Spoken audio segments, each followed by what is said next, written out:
Sir ನಮಸ್ತೆ. Vasan enterprise ಅಲ್ಲಿ ನೀವು ವಿವೋ V40 ತಗೊಂಡಿದ್ದೀರಾ. ನಿಮಗೆ ನಮ್ಮ ಅಂಗಡಿ ಬಗ್ಗೆ ಮತ್ತೆ ನಮ್ಮ ಸರ್ವಿಸ್ ಬಗ್ಗೆ ಸರ್ವಿಸ್ ಚೆನ್ನಾಗಿದೆ ಇಲ್ಲಿ, ಜನರೇ ಎಲ್ಲ ರೆಸ್ಪಾನ್ಸ್ ಮಾಡ್ತಾರೆ. ನಮಗೆ ಆನ್ ಪ್ರೈಸಿಂದ 500 ರೂಪಾಯಿ ಕಡಿಮೆ ಇದೆ ಇಲ್ಲಿ. ಸರ್ ಆಮೇಲೆ ನಮಗೆ ಊಟ ಫ್ರೀ ಕೊಟ್ಟಿದ್ದಾರೆ, 0 ಬಸ್ ಫ್ರೀ ಕೊಟ್ಟಿದ್ದಾರೆ. Sir okay. ನೀವು ಲೋನ್ ಅಲ್ಲ ಸರ್ ಕಂಡಿದ್ದು? ಅವ್ರು 0 ಡೌನ್ ಪೇಮೆಂಟ್ ಅಲ್ಲಿ ತಗೊಂಡಿದ್ದೀರಾ. Okay sir. ನಿಮಗೆ ನೀವು V40 ತಗೊಂಡಿರೋದ್ರಿಂದ ನಿಮಗೆ ನಮ್ಮ ಅಂಗಡಿ ಕಡೆಯಿಂದ ಒಂದು 1000 rupees ಗಿಫ್ಟ್ ಬಾಕ್ಸ್ ಇದು. ಮತ್ತೆ ನಿಮಗೆ ಐರನ್ ಬಸ್ ಕೊಡ್ತೀನಿ ಸರ್. ಇದು MRP ಕೊಟ್ಟಿದ್ದು ನಿಮಗೆ 139 ಇದೆ, ಅಂದರೆ 2000 ವರ್ತು ಐರನ್ ಬಸ್ ಕೊಡ್ತಿದ್ದೀನಿ. ವಿತ್ ನಿಮಗೆ OnePlus ಬ್ಲೂಟೂತ್ ಮಾಡ್ಕೊಡ್ತೀನಿ ಸರ್. ಇಷ್ಟು ಆಫರ್ ನಿಮಗೆ V40 ಸಿಗುತ್ತೆ.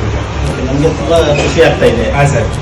ಇಲ್ಲಿ ಯಾಕೆಂದ್ರೆ ಎಲ್ಲ ಥರನೂ ಅನುಕೂಲ ಇದೆ, ಸರ್ವಿಸ್ ಚೆನ್ನಾಗೂ ಇದೆ. ಅದರಿಂದ ನಾವು ಇಲ್ಲಿಗೆ ಬಂದಿದ್ದೀವಿ. Okay sir. ಖುಷಿ ಆಗಿದೆ ಸರ್ ನಿಮಗೆ? ಖುಷಿ ಆಯಿತು sir. Okay sir. Thank you sir. Thank you sir.